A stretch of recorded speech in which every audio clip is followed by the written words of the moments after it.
Bonjour Foster. Bonjour Lilou, ça fait plaisir de te revoir. Moi aussi, ça me fait plaisir de te parler aujourd'hui. J'ai vraiment beaucoup aimé ton film. Il m'a enthousiasmé, il m'a inspiré. Je l'ai regardé avec beaucoup d'émotion. Vraiment, je suis captivée par ça et par le courage que tu as eu de lancer ce mouvement il y a environ 9 ans. Thrive 1 a été un immense succès international. Maintenant, tu as lancé Thrive 2 aussi à l'échelle internationale. Donc, il existe en français, il existe dans toutes sortes de langues différentes et c'est vraiment un honneur pour moi de te parler aujourd'hui pour recevoir des informations supplémentaires au sujet de qu'est-ce qu'il t'a fallu faire pour pouvoir sortir ce film avec tous ces messages. Je veux dire, il est tellement dense, il y a tellement d'informations dans ce film et c'est tellement passionnant et tu as pu faire cela en partant d'un point de vue d'amour, même si tu parles de l'autorité et des plans mondiaux, mais tu parles aussi d'énergie libre, de conscience, d'expansion de notre liberté. Vraiment, j'adore. Et je vois vraiment toutes ces idées et j'ai hâte de commencer cette interview parce que j'ai énormément de questions, comme beaucoup de personnes qui ont vu ton film. Tu sais, parce que j'entends vraiment dans tout ce film l'importance que de ce message que tu aimerais faire entendre, qui est que nous nous réapproprions nous-mêmes, que nous récupérions notre souveraineté. Et c'est tellement précieux d'entendre ce message présenté d'une façon en même temps très délicate et aussi puissante et aimante. Oui, en particulier à notre époque où l'autorité essaye de s'enrouler autour de nous et de s'emparer de tous les aspects de notre corps. Tout cela nous ramène toujours à la liberté individuelle. Oui, et ce qui est fantastique dans tout le film, avec toutes les informations que tu présentes, en commençant par la science, la santé, etc., on peut te voir toi aussi traverser tes propres épreuves et difficultés pour contacter ces inventeurs. Parce que si on remonte un petit peu dans le temps, en fait, tu as reçu des milliers d'emails après Thrive 1, des milliers d'inventeurs qui t'ont contacté en te disant nous avons des solutions, mais elles n'étaient pas toutes bonnes, c'est ça? Eh bien, ça a été l'une des choses qui nous a le plus surpris et c'était une magnifique surprise. Il y a eu ces emails qui ont commencé à affluer parce que ces chercheurs non seulement avaient compris que nous savions qu'il y avait des possibilités d'avoir des technologies avancées, mais aussi que nous connaissions l'histoire de l'oppression. Donc les gens nous ont contactés depuis plus de 90 pays et j'ai commencé à lire ces messages, je les ai transmis à nos ingénieurs, nos médecins, nos docteurs, etc. Et nous avons réalisé qu'il y avait là énormément de potentiel.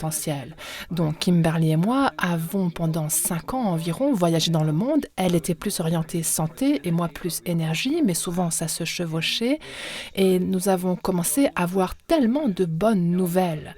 Alors, comme tu l'as dit, probablement plus de 90% ne correspondaient pas vraiment à ce que les gens espéraient que ce soit. Mais 10% de 1000, ça donne quand même 100 innovations extraordinaires possibles. Donc c'est sur ça qu'on s'est concentré et finalement on s'est dit waouh, il faut qu'on fasse un film pour répandre ces bonnes nouvelles. Oui, et dans le film, tu n'abordes pas directement ces solutions, par exemple d'énergie libre et gratuite que vous avez trouvées et aussi les difficultés que vous avez eues pour pouvoir les faire connaître. On avait énormément de façons différentes de structurer le script et le scénario du film. Probablement qu'on a pensé à une centaine de façons différentes d'agencer les informations avant de finalement décider de commencer par la science. Même si beaucoup de gens pensent qu'ils ne sont pas bons en science ou que ça ne les intéresse pas, on s'est dit que si on pouvait rendre la chose suffisamment belle et simple pour que les gens comprennent ce magnifique et extraordinaire champ conscient dans lequel nous vivons tous constamment, on s'est dit s'ils peuvent tomber amoureux du chant et ensuite réaliser qu'ils sont le chant, alors ils tomberont amoureux d'eux-mêmes et cela sera une base sur laquelle ils pourront réaliser oh là là, il y a une technologie d'énergie gratuite, il y a des remèdes pour le cancer, il y a des philosophies éthiques qui peuvent transcender les polarités politiques. Et toutes ces choses, ce sont simplement des applications efficaces de l'harmonisation avec le chant. Tu appelles cela la science de l'amour, c'est ça? Oui, en effet, tu sais, la science et la spiritualité sont en train de s'unifier. Et je me souviens que j'ai eu l'occasion de parler au Dalai Lama pendant une après-midi une fois. Et je lui ai demandé, quel est votre domaine de pointe? Qu'est-ce qui vous enthousiasme le plus dans les innovations? Et il m'a répondu, moi, ce qui m'enchante, ce sont mes rencontres avec les physiciens occidentaux. J'ai dit: «Ah bon? Pourquoi?» Et ses yeux ont commencé à pétiller et il a dit: «Parce qu'enfin il commence à comprendre». C'est vraiment ça qui est en train de se passer. C'est ce que les mystiques nous disent au sujet de ce chant et du fait que tout est interrelié et tout est vivant. Ce mysticisme qu'ils ont vécu à travers des expériences directes, maintenant peut être unifié avec la physique quantique, dans la théorie du champ unifié, que nous sommes vraiment très fiers de pouvoir révéler dans ce film. Oui, et j'aime beaucoup ce que tu dis au sujet de la paille, parce que les gens qui méditent l'ont soit senti ou vu, ce qu'il y a ici de très... Est-ce que tu peux nous parler un peu plus de ce qui se passe à l'intérieur du torus, à l'intérieur d'une tornade, à l'intérieur de nous-mêmes? Il y a, on pourrait dire, ce lien pur à cette connexion à des téléchargements et à des visions et des expériences extraordinaires. Oui, nous présentons dans le film la géométrie du champ unifié et fondamentalement, elle est faite de petits beignets en rotation, de petits torus à toutes les échelles, depuis le niveau subatomique, quantique, de Planck, jusqu'aux amas galactiques, aussi loin qu'on puisse le mesurer actuellement. Donc tout est fait de ces torus et chaque torus a au centre une immobilité absolue. Et il s'avère que non seulement tous ces torus sont connectés, mais la conscience au centre de chaque torus est une. Donc, elle n'a pas besoin de temps pour communiquer avec les autres, parce que c'est comme si je fais bouger tous les doigts de ma main, eh bien, même si tous mes doigts ont l'air différents, ils font tous partie de ma conscience, donc je peux les bouger simultanément. Et une fois qu'on réalise cela, et ça c'est ce que les mystiques savent depuis toujours, ils ont trouvé cette immobilité, cette quiétude dans leur méditation depuis des millénaires. Et une fois qu'on trouve cette immobilité ou quiétude, on peut se relier à l'immobilité de tous les autres torus et on peut se déplacer à travers l'émotion et l'intention. Et les inventeurs que nous avons rencontrés parlaient le même langage que les chamans. Les chamans parlaient de comment on peut utiliser la fréquence et la vibration et la résonance pour l'expansion de la conscience. Les médecins disaient la même chose pour la guérison et les inventeurs disaient une fois qu'on crée cette immobilité, alors on a une paille et cette paille, elle va dans le cosmos et elle attire à elle tout ce dont on a besoin, énergie infinie, guérison infinie, conscience infinie. Et ce champ ne nous donne que ce que nous sommes capables de recevoir à n'importe quel moment et la connexion se coupe dès qu'on essaie de résister. Mais on communique tout le temps avec le champ. Oui, en effet, le chant communique à travers nous et nous écoutons le chant. Donc, il y a cette boucle toroïdale où notre point d'immobilité ou de quiétude est en communication constante. Nous envoyons nos messages, nous écoutons les messages qui nous reviennent. Donc, nous sommes chacun ce point d'immobilité au centre de notre propre torus. Et comment est-ce que, comme avec Internet, comment est-ce que l'immensité de ce flux d'énergie, comment on peut l'amplifier, comment on peut entrer davantage dans ce flux, comment on peut recevoir ces idées, ces téléchargements plus fortement. Eh bien, ce qui est intéressant dans le fait qu'on ait un torus, dans ce sens, c'est que plus on entre en résonance, c'est-à-dire plus on s'harmonise au chant, plus notre torus grandit. Les enseignants de méditation avec lesquels j'ai travaillé il y a longtemps disaient que sur les plans supérieurs, la conscience, quand elle voit plus de lumière, quand vous êtes en train de méditer, elle envoie plus de lumière. Et c'est comme ça que ça fonctionne. Ils ne vous enverront jamais plus que ce que vous pouvez gérer. Ce serait comme de mettre beaucoup d'électricité dans les circuits de notre maison. Si on en met trop, ça fait sauter les plombs. Mais quand on fait naturellement grandir ces circuits, en lâchant la résistance à la vie elle-même, ce qui se produit à ce moment-là, c'est qu'on peut laisser passer de plus en plus d'énergie à travers soi. Et cela se traduit par quelque chose de vibrant, par la santé, par les capacités télépathiques pour se relier aux autres. Et cela se traduit aussi par une ouverture à la sagesse du chant, parce que le chant est conscience, le chant est l'ensemble des connaissances, ce qu'on appelle les annales akashiques. Eh bien, j'imagine que tu as posé à tous ces inventeurs la question d'où est-ce que vos idées vous sont venues, à quel moment est-ce que... Et cette question, vous n'y répondez pas dans le film, mais j'imagine que tu as entendu, toi, ces réponses, parce que certains inventeurs ne savent même pas vraiment d'où ça leur est venu. Est-ce que ça pourrait être quelque chose venant des extraterrestres ou des téléchargements du champ? Je veux dire, par exemple, Maxwell, qu'est-ce qu'il t'a dit? Ou l'homme qui a trouvé des solutions avec l'hydrogène. Oui, j'aime beaucoup cette question parce qu'on n'a pas eu le temps. On a filmé tout ça, mais on n'a pas pu le mettre dans le film. Maxwell, dès son plus jeune âge, littéralement dès son enfance, passait des heures chaque jour à prier. Et dans une autre culture, il aurait passé des heures à méditer. Dans une autre culture, il aurait passé des heures à faire du sport. Mais lui, il a grandi dans une communauté chrétienne évangélique au Zimbabwe. Rappelons juste au public qui est Maxwell. Donc Maxwell Chikumbutso est un inventeur très jeune d'Afrique, l'un des rares que nous avons trouvé qui a maîtrisé l'accès à l'énergie libre et gratuite. Donc ça m'a pris 2 mois pour le trouver. On a eu une super connexion au cours d'une conversation comme celle-ci. Il m'a invité à venir en me disant « je te montrerai tout ». Et il m'a dit qu'il n'avait jamais dit ça à quiconque avant moi. Donc je suis allée le voir et je l'ai entendu me raconter son histoire parce qu'il était constamment en train de prier et à l'âge de 14 ans, tout à coup, il a commencé à recevoir des téléchargements et dans son langage à lui, il m'a dit que Dieu avait répondu à sa prière et ce qu'on lui montrait, c'était des concepts d'électronique. Donc imaginez ce jeune garçon qui a quitté l'école en 5e et qui est en Afrique et tout à coup, il commence à recevoir du chant des concepts électroniques complets. Donc, à un moment donné, il se dit, d'accord, là, je comprends l'électronique, mais qu'est-ce que je vais en faire? Et comme il s'était beaucoup concentré sur les fréquences radio, il a construit un transmetteur radio unique dans son jardin. Il a lancé une station radio, il a commencé à émettre, mais bien sûr, le gouvernement est venu lui dire « Vous n'avez pas le droit de faire ça ». Il a dit « D'accord, alors qu'est-ce que je peux faire d'autre avec mes compréhensions, mes concepts que m'a donné le chant, que m'a donné Dieu ?»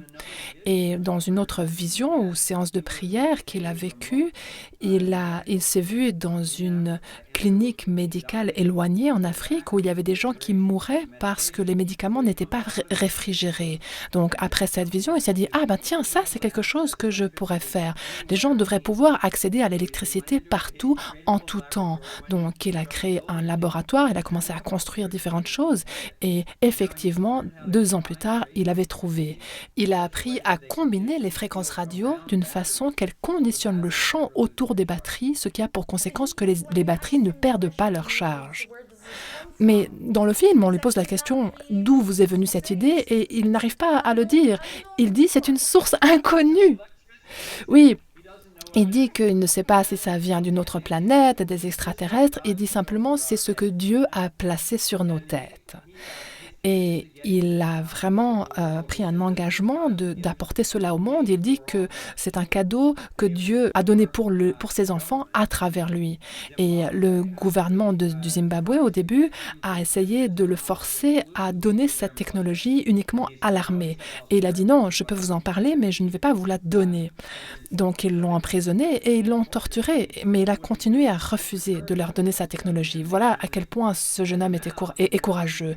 Et maintenant, il y a un nouveau régime au Zimbabwe, il est devenu ami avec le président et eux maintenant l'aident à utiliser cette technologie pour éclairer le Zimbabwe et aussi pour éclairer le monde. Et d'après ce que tu as pu voir, actuellement, est-ce que les gouvernements soutiennent davantage ces innovations ou parce que tu montres aussi une liste de tous les inventeurs qui ont été opprimés, empoisonnés, tués, ça c'est une réalité que ces technologies extraordinaires, nouvelles et gratuites, souvent elles sont opprimées. Donc quel est ton sentiment par rapport à ce qui émerge maintenant? Est-ce qu'il y a aussi des bonnes nouvelles là autour? Eh bien, il faut que ce soit fait très soigneusement. Il y a certains investisseurs et certains gouvernements qui sont ouverts à contribuer à ce mouvement, mais il y en a encore beaucoup qui ne le sont pas. Et malheureusement, l'un des 4 meilleurs inventeurs à ma connaissance vient de se faire assassiner. Il y a un mois de cela, en Corée du Sud, il a tenté de commercialiser son dispositif et il a reçu une visite du ministre de la Science et de la Technologie en Corée du Sud. Il est venu avec son équipe de tournage, sa garde rapprochée, ils ont pris les photos habituelles où il pose avec l'inventeur, etc. Et ensuite, 2 jours plus tard, son laboratoire est parti en fumée et il était dans son laboratoire. Donc il est mort et sa technologie a été détruite. Mais heureusement, il y a des choses que je ne peux pas encore dire à ce sujet, mais cette technologie n'est pas totalement perdue. Il y a encore des gens qui savent comment ça fonctionne et ces personnes sont en train d'éloigner cette technologie de ses forces dangereuses et, comme on dit, faire sortir le dentifrice du tube sans qu'on puisse l'y remettre. Hmm. Et est-ce qu'il a été difficile de créer un film comme celui-ci? Est-ce que toi aussi, tu t'es retrouvé confronté à des forces adverses qui ont tenté de t'en empêcher? Comment était ton expérience pendant ces 8 années de création du film? Eh bien, ça a demandé beaucoup de travail pour récolter les informations, trouver les fonds, faire le film. Mais tu sais, ça a été un énorme privilège de pouvoir faire exactement ce qui correspond, à mon avis, au plus grand service que Kimberly et moi pouvons apporter actuellement. Donc non, on ne s'est globalement pas trop fait remarquer pendant ces quelques années. On n'a pas parlé en public de ce qu'on faisait parce qu'on savait que c'était tellement énorme qu'il fallait juste trouver un moyen de faire sortir le dentifrice sans que personne ne nous en empêche. Et donc, on n'a pas rencontré de résistance en chemin. On a toujours voyagé avec une équipe de tournage et une équipe de sécurité aussi, mais heureusement, on n'en a jamais eu besoin. Oui, en tout cas, ce qui émerge clairement, c'est que l'amour est toujours la réponse. Ça, c'est aussi l'un des moments très inspirants dans le film, où tu ne sais pas vraiment si tu vas pouvoir réussir à rencontrer certains des experts que tu veux mettre en avant. Donc, l'amour est toujours la réponse. Je veux dire, est-ce que tu as une recommandation pour ceux parmi nous qui traversent des périodes difficiles, qui se retrouvent confrontés à des situations qui sont inconfortables? Eh bien, oui. Moi, je suis quelqu'un qui aime le concret. Tu sais, j'adore les clichés qui sonnent bien, etc. Mais ce qui m'intéresse, c'est vraiment la stratégie, la technique, la tactique, le côté pratique et concret pour faire fonctionner tout ça. Donc, sur notre site web, nous proposons toute une série d'enseignements qui montrent comment on peut commencer par trouver sa propre mission. Et ensuite, on décide dans quel secteur de l'activité humaine on veut contribuer. Et ensuite, quelles questions, quelles thématiques à l'intérieur de ce secteur.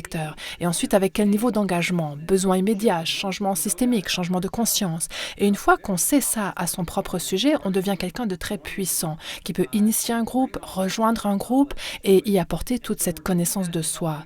Donc cela, nous le faisons pour aider les gens à collaborer. Mais nous encourageons également les gens à faire les différents pas qui sont mentionnés dans le film. Trouver une pratique physique, qu'il s'agisse de yoga ou de méditation, de sport ou de danse, quelle qu'elle soit, trouvez quelque chose qui vous permet d'apprendre à centrer votre corps et à couler avec l'énergie. Et ensuite, faites la même chose sur le plan émotionnel. Trouvez un très bon enseignant qui vous montre comment vous pouvez danser avec les émotions comme la peur, la colère, la tristesse, comment vous pouvez les laisser vous traverser de façon à ce qu'elles disparaissent pour que l'énergie de l'univers puisse entrer. Et ensuite, faites la même chose sur le plan mental et ensuite sur le plan interpersonnel. Cela demande beaucoup de coaching. C'est quelque chose que j'ai pratiqué pendant les 15 années où je travaillais à la Silicon Valley en tant que facilitateur en communication et coach en résolution de conflits. Donc, il y a des compétences spécifiques qui nous permettent de vraiment apprendre à écouter l'autre et comment apprendre à exprimer ses pensées et ses sentiments. Et aussi, quelles sont les demandes, qu'est-ce que nous sommes d'accord de promettre de faire. Il y a toute une science qui explique comment développer un rapport harmonieux à son propre corps, ses émotions, son mental et aussi aux autres. Et plus on s'améliore dans ce domaine, plus on va faire l'expérience de l'amour dans sa vie. C'est comme de danser avec le cosmos, tu le dis dans le film. Tout à fait. Avant, j'enseignais l'art martial non violent Aïkido.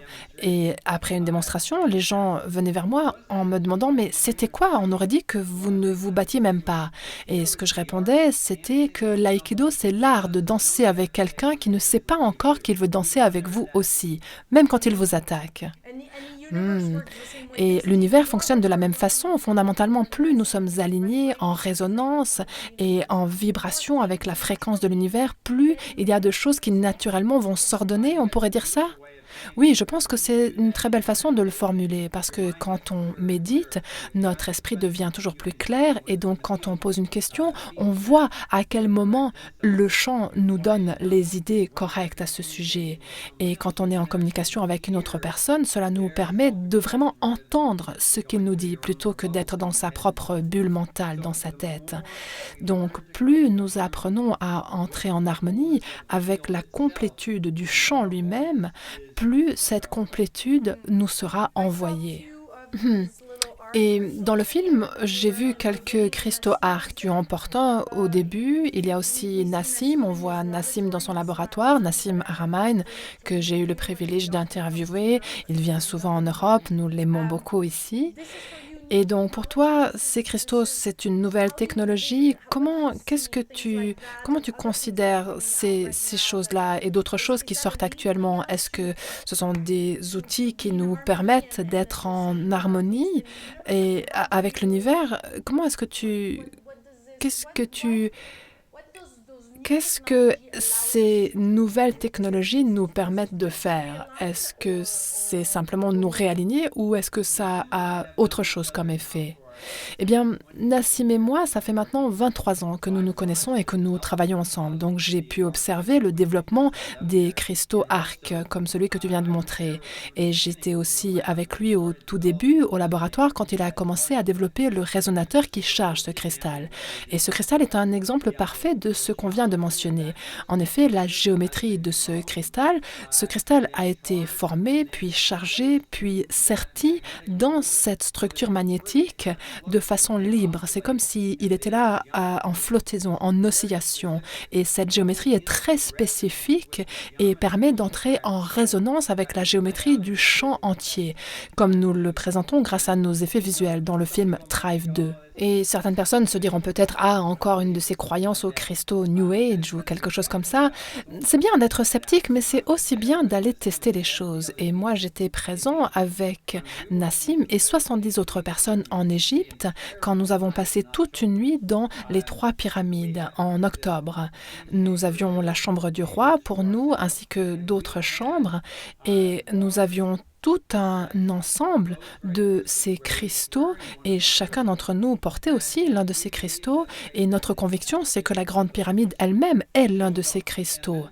Et donc nous avons proféré des chants, nous avons branché notre intention et l'avons accordé à la Terre et nous avons envoyé ce message dans le cosmos. Et vous pourrez me dire que c'est de la fiction, mais Lélo, l'histoire que je vais te raconter maintenant, je ne l'ai jamais partagée en public.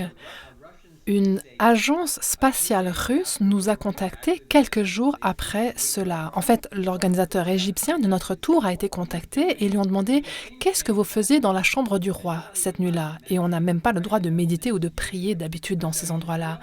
Et il a répondu «On a fait quelques chants, quelques méditations» et ils ont dit «Non, nous surveillons toutes les fréquences électromagnétiques du monde 24 heures sur 24 avec des satellites qui entourent la planète et nous n'avons jamais vu ce qui est sorti de cette pyramide cette nuit-là. Donc ça a été une vraie vérification concrète. Et ensuite, quelques jours plus tard, pendant la nuit, nous sommes allés à un temple. Nous sommes allés au temple d'Isis, où on nous a permis d'entrer en pleine nuit dans le Saint des Saints, à l'endroit où, à l'époque, ils avaient ce genre-là de cristaux. Et nous y avons mis un cristal à 64 tétraèdres, nous avons fait la même cérémonie. Et là, on savait comment aller vérifier sur Internet pour essayer d'identifier des pulsations ou des ondes électromagnétiques. Et comme prévu, nous avons trouvé une carte pour l'Afrique et l'Asie et les pulsations les plus puissantes dans les fréquences concernées venaient justement de la zone du Nil la nuit où on était dans ce temple, à l'heure où on y était. Et les gens se sont dit qu'il avait dû avoir un tremblement de terre peut-être. Ce n'était pas le cas, c'était littéralement une onde de résonance que nous avons mise dans le champ en nous harmonisant aux cristaux et à la géométrie cosmique. Donc, qu'il s'agisse de ce cristal-là ou d'une autre des technologies que nous découvrons dans le film, je suppose que l'intention et qui on est fait une énorme différence parce que certaines personnes ne ressentiront rien. Je veux dire, est-ce qu'il y a des mises en garde ou des, des astuces sur comment est-ce qu'on peut pleinement accueillir cette nouvelle technologie, une nouvelle façon d'être en contact avec cette technologie de façon à pouvoir pleinement en bénéficier. Je ne pense pas que ce soit une nouvelle façon, parce que, à nouveau, les mystiques connaissent cela depuis des millénaires, mais il s'agit de connaître son propre point d'immobilité, comment on peut être dans la quiétude et l'authenticité, et ensuite aligner ses intentions à l'harmonie du chant. Tu sais, si on marche en se tenant penché comme ça, on peut le faire. On a son libre arbitre, mais très vite, on aura très mal partout et on sera très fatigué. Tandis que si on s'aligne, qu'on soit en train de marcher ou de méditer, alors le chant va nous nourrir avec de plus en plus d'énergie. Et c'est exactement la même chose avec cette nouvelle technologie. Si on essaye d'être dans le forcing, comme avec l'ancienne façon de faire, où on tentait d'obtenir de l'énergie en brûlant, en écrasant, en faisant exploser, non, ça menace notre existence même. Donc, dans toutes les nouvelles technologies énergétiques que nous avons découvertes, elles opèrent toutes avec la résonance. Donc, c'est comme tu l'as dit avant, si on danse avec le chant, avec une intention claire, le chant va nous apporter ce dont nous avons besoin. Ah, donc, il amplifie qui nous sommes, en réalité. Oui, exactement.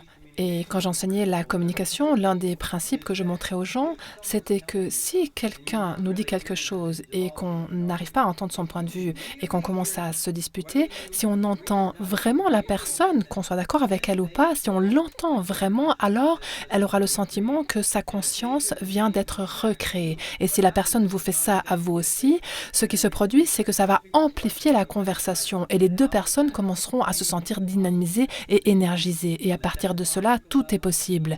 Et c'est la même chose sur le plan de la technologie, de la guérison, de la conscience. C'est la même chose que sur le plan de la communication interpersonnelle.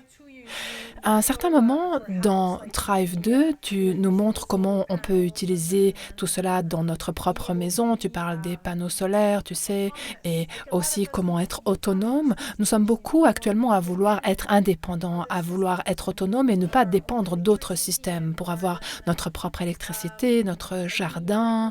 Est-ce que tu as des recommandations ou d'autres choses que tu n'as pas mentionnées dans le film que tu aimerais partager avec nous? Parce que c'est comme si il y avait quand même le problème de la fluctuation, le fait que ce genre d'énergie-là n'est pas forcément constante. L'énergie, l'électricité qu'on reçoit des panneaux solaires ou bien les aliments qu'on peut faire pousser chez soi. Alors, tu vois, comment est-ce qu'on peut gérer ça? Cette espèce de non-perfection, parce qu'on a été habitué à la perfection, au fait que tout nous vient constamment dans un flux constant, toujours. Donc il y a comme une sorte d'état d'esprit à changer, une façon d'appréhender les choses différentes. Eh bien, nous avons montré dans le film des exemples de cellules sanguines en bonne santé qui sont de petits torus qui flottent accompagnés d'autres torus en bonne santé et c'est ça qui crée un corps en bonne santé. C'est la même chose sur le plan humain. Si on prend vraiment soin de son propre torus individuel et si notre liberté, notre souveraineté est honorée par les autres, alors bien sûr, nous sommes des êtres sociaux. Nous avons envie de nous réunir en communauté et ça, c'est le contraire du communisme. Dans le communisme, il y a un groupe restreint de gens qui prennent le contrôle sur tout le monde et qui les forcent à suivre leurs ordres. Donc la communauté et le communisme sont très différents. Donc la souveraineté individuelle sur tous les plans, en partant de l'estime de soi jusqu'à l'accès à sa propre alimentation, son électricité, sa communauté de voisins, etc., semble jouer un rôle essentiel dans notre paix de l'esprit. Et en particulier à l'époque que nous vivons actuellement avec tout ce fiasco du Covid, littéralement le monde entier a été confiné chez soi, on nous fait porter des masques et il y a toute une surveillance qui nous piste et qui nous traque. Et ça, c'est un exemple parfait de ce que ceux qui voudraient nous contrôler veulent nous faire. Donc là où je vis, en Californie du Nord, les gens commencent à acheter des graines, c'est la folie, ils les plantent dans leur jardin, ils font déjà des récoltes, etc. Et ça ne veut pas dire que tout le monde ait besoin de faire pousser ses propres aliments. Peut-être qu'on a un autre talent qu'on peut partager avec ses voisins, peut-être qu'on peut réparer les ordinateurs des gens ou aller donner des massages. Mais nous devons devenir indépendants de ceux qui voudraient nous contrôler si nous voulons vraiment être libres et vivre une vie épanouie. Donc, il y a un plan caché. Je veux dire, on en a déjà parlé dans Drive 1, mais tu en parles à nouveau dans ce film, combien il est important que nous faisions la différence entre ce qui est légal et ce qui est moral. C'est pas parce que le gouvernement a créé une loi qu'elle est forcément morale. Oui, il y a des lois naturelles comme ne pas tuer, ne pas violer, ne pas attaquer, ne pas tricher, ne pas voler. Et après, il y a les lois fabriquées par les hommes où quelqu'un nous dit vous devez faire ceci, vous n'avez pas le droit de faire cela, mais c'est totalement arbitraire et en général c'est au service des désirs de contrôle et d'argent de ces personnes-là. Et malheureusement, la domination mondiale que nous avons présentée de façon très détaillée dans Drive 1, malheureusement, nous avions raison à ce sujet. Il n'y a pas un seul fait ou une seule affirmation que nous ayons présentée qui ait pu être réfutée de façon crédible en presque 10 ans. Donc, dans ce film, dans Drive 2, nous allons plus loin et nous montrons 4 listes différentes de choses que l'humanité fait très bien. Par exemple, pour éviter que nous ayons des puces dans nos corps. Par exemple, pour exposer et dévoiler la pédophilie. Par exemple, pour créer des monnaies alternatives. Et cette liste, elle est très longue, même si les médias conventionnels n'en parlent pas. En réalité, il y a plein de choses que nous faisons très très bien. Mais en même temps, les personnes qui sont derrière ce qu'on appelle le plan du nouvel ordre mondial, leur objectif est très simple, dominer et contrôler le monde entier.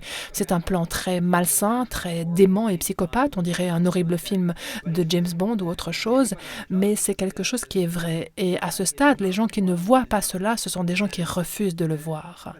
Mais la clé, quand on sait cela, c'est de réaliser que, d'accord, si ça c'est la vérité, alors qu'est-ce que moi je peux faire par rapport à ça? Parce que les pouvoirs qui veulent nous contrôler sont vraiment à bout de souffle actuellement, parce que leur système financier s'effondre, ils ont des centaines de milliers de milliards de dettes, les grands banquiers, et leurs armées ne coopèrent pas, commencent de nouvelles guerres, etc. Donc, ils sont en train de faire ce qu'on appelle en football américain une manœuvre de la dernière chance, c'est-à-dire essayer de sauter de l'autre côté de la ligne de but juste avant de se faire complètement dévoiler et exposer. Parce que depuis des années, ces personnes rêvent d'instaurer la loi martiale mondiale, une société sans argent liquide, d'obliger les gens à se faire vacciner et de pouvoir confiner les gens chez eux pour les empêcher de manifester et de protester.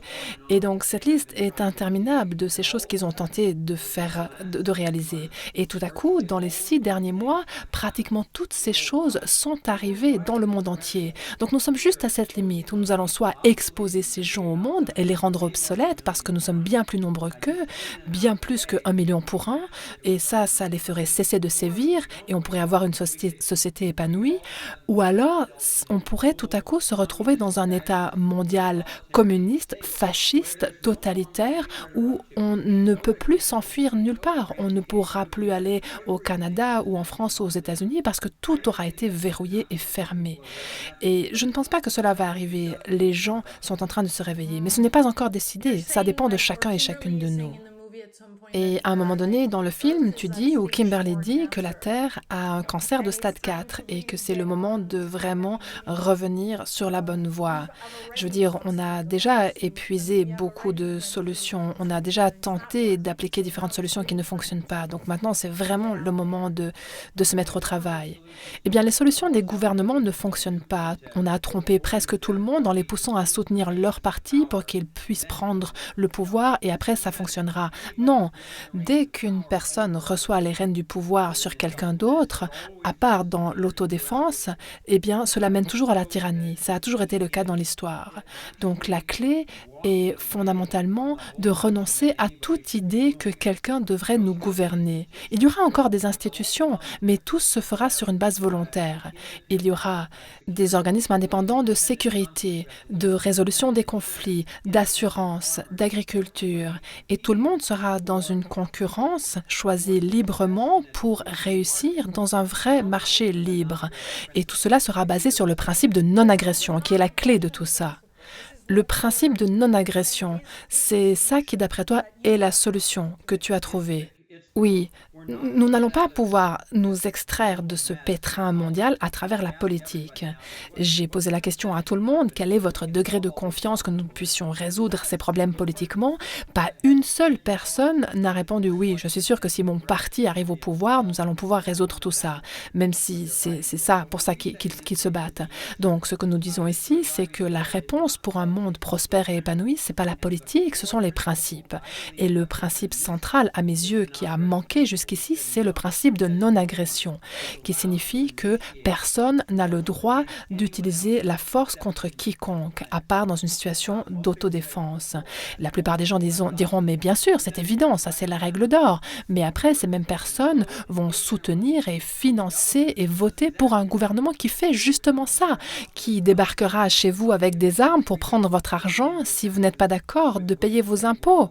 Et avec cet argent, ils vont commencer des guerres mondiales, ils vont prendre vos enfants et les transformer en soldats, ils vont détruire l'environnement et soutenir les grandes entreprises multinationales, etc.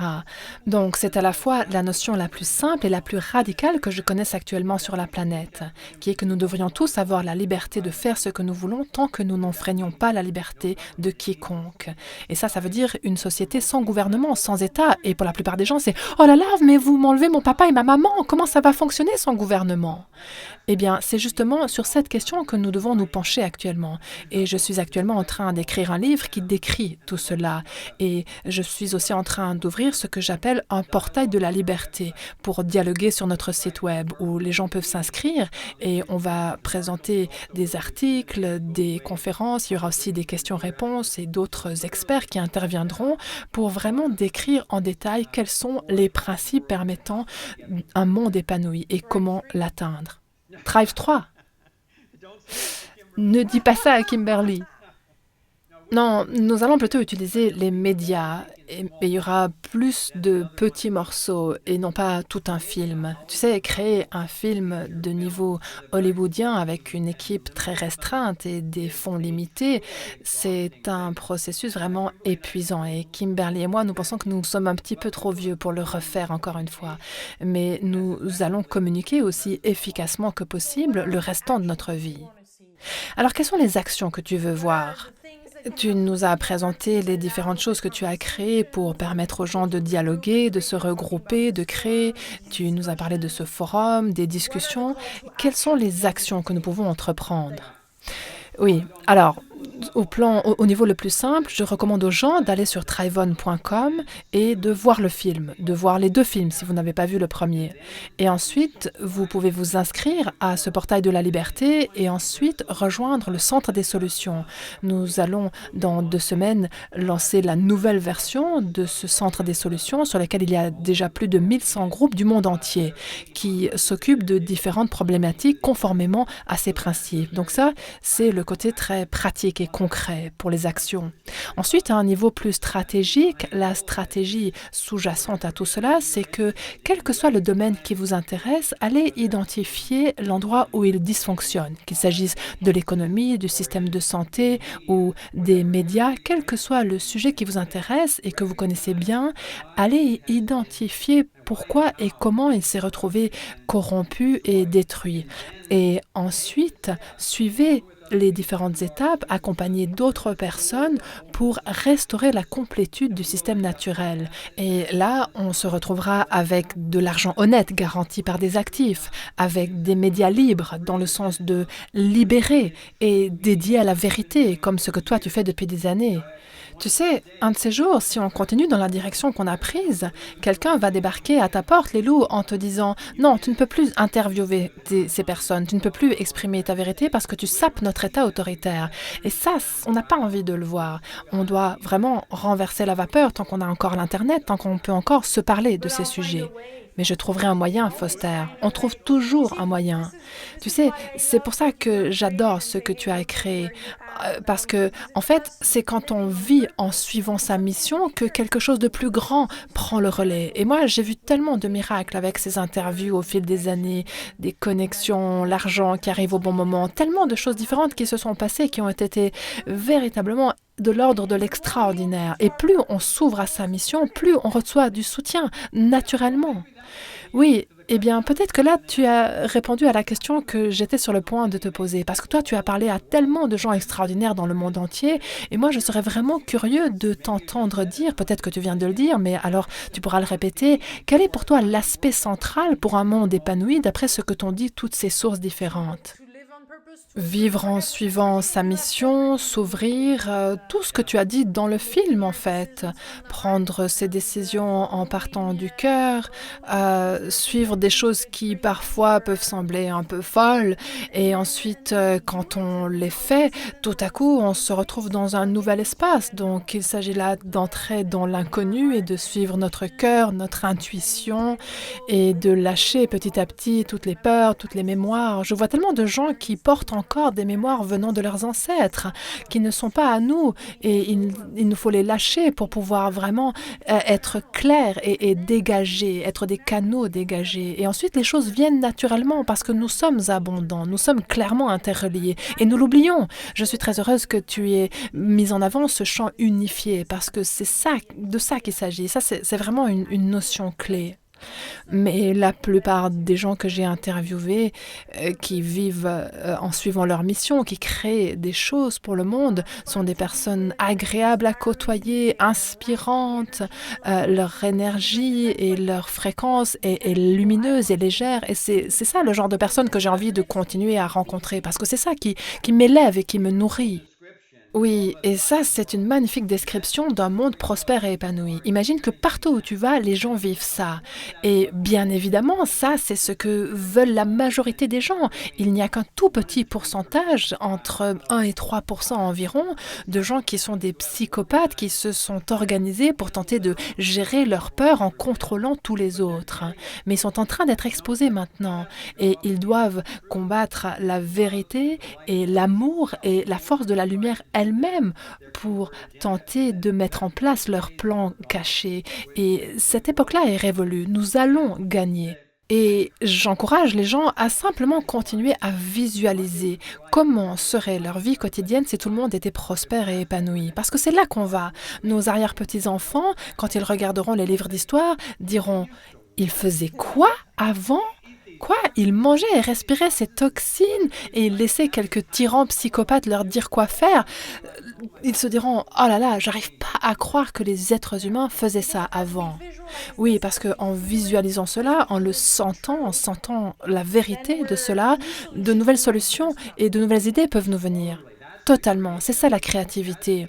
Quand les gens se libèrent, je connais très en détail l'histoire de la liberté. Cela fait 20 ans que je l'étudie et je sais très clairement comment un monde épanoui et prospère pourrait fonctionner. La transition entre ici et ce moment-là, bien sûr, est imprévisible et personne ne devrait rien imposer à quiconque. Mais la clé, c'est quand la créativité des gens est libérée, les gens trouvent des crypto-monnaies, les gens trouvent des remèdes contre le cancer, les gens trouvent des émissions comme la tienne qui amènent tellement d'amour et de vérité. En fait, ça, c'est ce qui arrive déjà et ça se propage. Et ça, c'est un bon virus qui est en train de se répandre, le virus de l'amour et de l'intelligence qui est en train de balayer la planète. Oui, et ce que je vois, même en France, c'est que les anciens médias viennent voir des gens comme moi maintenant, parce qu'ils voient que les gens ont envie de contenu qui soit plus épanouissant. Et je vois une ouverture. Et petit à petit, si nous sommes suffisamment patients, si nous faisons ce que nous avons à faire, alors ce sont eux qui vont venir à nous. Oui, tout à fait. J'ai plusieurs amis qui font des podcasts depuis 10 ans, 15 ans, et certains d'entre eux ont des publics quotidiennement plus grands qu'une chaîne comme CNN. Bien évidemment, les médias conventionnels ne veulent pas qu'on sache cela, mais ils sont désespérément en quête de public. Je veux dire, quelqu'un comme Joe Rogan, il a 11 millions d'auditeurs pour son podcast tous les jours, et CNN sont tout contents quand ils arrivent à avoir 1 million de personnes qui regardent une émission. Donc, ce genre de médias disparaissent parce qu'ils sont devenus des moyens de propagande. Ils ne cherchent pas la vérité, ils ne cherchent pas à créer un monde épanoui. Hmm. Et dernière petite question au sujet des personnes que tu as choisies pour chanter la chanson qui est absolument extraordinaire. J'ai pleuré en écoutant ces paroles parce que ça touche un endroit tellement, tellement profond en moi et je suis sûre que ce sera le cas de beaucoup, beaucoup de gens. Comment as-tu trouvé ces gens? Quelle est l'histoire derrière cette chanson? La dernière chanson avait reçu un prix, donc ça c'était un autre défi pour toi de pouvoir faire encore mieux cette fois-ci. Est-ce que tu parles de la chanson du film Thrive ou du chant Narayanaya? Je parle de la chanson du film avec la femme et l'homme qui chantent ensemble. Alors ça, c'est une vision qui est en fait, je voulais avoir une chanson du film, la chanson thématique si on veut. Et je ne suis pas compositeur, j'avais écrit un peu de poésie sur différents sujets que je voulais confier à un vrai compositeur. Et nous connaissions ces deux personnes, Ariel Tierman et Austin Willacy. Eux ne se connaissaient pas, mais Kimberly, quand elle a entendu chanter ces deux personnes, s'est dit waouh, ces deux voix ensemble seraient extraordinaires. Et franchement, moi, je n'avais pas perçu ça tant que je ne les avais pas entendus chanter. Donc, on les a invités chez nous, on leur a demandé de chanter ensemble un peu et ensuite, on leur a présenté notre idée. Et ils ont adoré l'idée et ils ont écrit une magnifique chanson dans laquelle il n'y avait pas encore ce passage où la chanson décolle et s'élève. Et là, c'est Gary Malkin, notre compositeur de la bande originale des deux films, qui a écrit cette partie-là. Et ensuite, ils ont enregistré une version acoustique et une version rock and roll qui touche les gens dans le monde entier. Un très grand merci pour cette délicieuse interview. Est-ce qu'il y a autre chose que tu aimerais dire, que tu n'as pas mentionné dans l'entretien, quelque chose qui est important par rapport au film ou par rapport à là où tu en es actuellement ou la suite? Eh bien, je pense que nous avons parlé de beaucoup de sujets en très peu de temps. Je suis vraiment très heureux et reconnaissant que tu nous aides à répandre l'information parce que l'idée centrale, c'est que la vérité que nous avons découverte est pleine d'espoir, mais de façon vraiment très ancrée.